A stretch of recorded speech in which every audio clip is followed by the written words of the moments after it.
Now I believe we have with us Domonicque, Mary's son, Domonicque Tatum. He's a U.S. Army veteran himself and the one featured in the real story here today. Domonicque, can you hear me? Yes, I can. How are you, Jen? Good, good. Thanks for being on In Their Boots. Thank you. I guess to get right on into things, in your story, the real story we saw today, we hear that probably one of the hardest parts of your tour was when the chopper crashed and you lost several members of your unit, along with someone specifically, your section chief, who was sitting in your seat that day.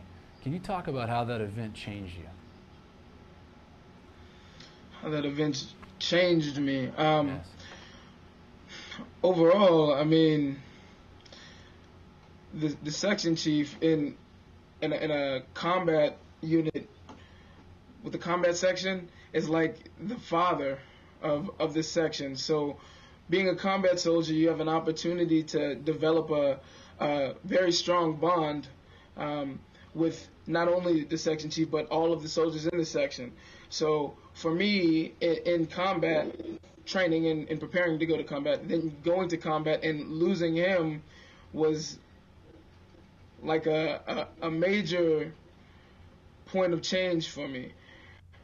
Not only in the regards of losing, like I said, the father figure, but additionally taking on the role of becoming the new father figure, because when he is out, the mission still continues. So overall, it was just a major change within myself that I had to make, and I had no choice but to make, so as to complete the mission and take care of my fellow soldiers that were still there.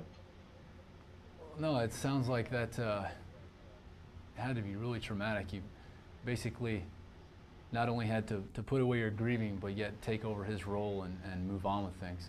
I know myself, I was in country about a year after you were, Domonicque, in and around the same area, mainly Fallujah though, and so our tours had some similarities. And when I came back, I know for me, like you said, things were different. You were still hardwired for a different environment, and it was really difficult to enjoy the things you thought you would. I remember being deployed and talking on post with different Marines about, oh, I'm going to go home and meet up with my old girlfriend and catch up with my buddies and drink every beer I can get my hands on and really get back into the things you used to enjoy. And things change. Right. Can you talk about that in your experience? Well, first off, when I first got home, I was still in the unit. So when I got back, initially, we lost soldiers in country, yeah. But you still have the majority of the unit with you. Yeah. So overall, initially, I was, I missed those that were lost, and we mourned for those that were lost, but we still had each other. The core nucleus was still there, and so it kind of helped me. The whole camaraderie thing I had was still there. So when I first came home, it didn't feel quite as bad. Not to mention we had saved a lot of money yeah. up in country, so it was fun to come back and utilize some of that. But when I separated from the military and came back to the civilian side, it was a whole different world. It was a whole different world altogether.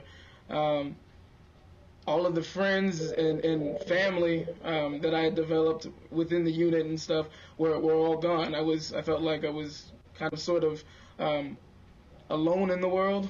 Yeah. I would say I had my mother and my brothers and sisters and father, so on and so forth, my family back here, but they just didn't seem to be able to relate or understand me, and because of that, I shied away from them and everyone else who was all the rest of the civilians. I just didn't feel like they could understand or appreciate me and my experiences. Yeah. Now, to kind of fast forward, Domonicque, when you ended up at the bus stop, sleeping there on a regular basis, can you talk about your emotional state and where you were at there?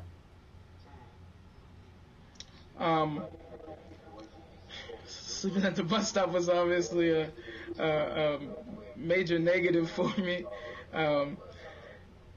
like I said, I even prior to the bus stop, I had felt like I was all alone. The bus stop kind of sort of reinforced that for me. It gave me a lot of time to sit and think about all of my losses and the fact that you know, being a combat soldier, when we're in when we come back, we expect a different level of respect than we actually receive at times when we get here. And to have been cut off, um, I felt like I had been shunned to an extent by my family and by all of the rest of the people that I had known, the friends that I had known in the area. And like I said, I felt all alone. I was in a black hole, stuck to myself. I generally kept contact as I do now with a lot of my battle buddies who had separated and that are still in the unit, the units that I've been in. And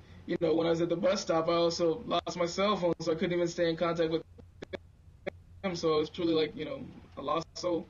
Yeah. No, it sounds like you had a lot of time to think there, Domonicque.